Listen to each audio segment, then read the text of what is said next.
Guys, right now I'm in a very beautiful country and a very busy street and also a very touristic spot of the Vietnam. And guys, a lot of tourists are waiting for something very special. A train that passes right in the middle of the cafe.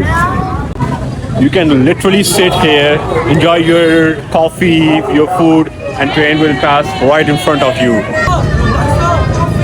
Yeah, active train station, and literally the kids are playing at the rail track.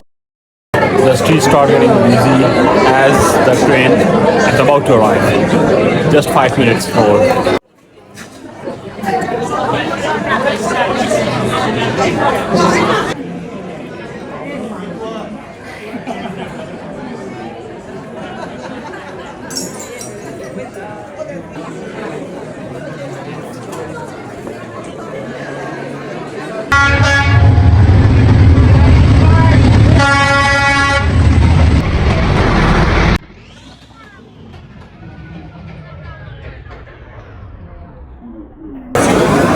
Oh my god, it was so close that you cannot even move your hand.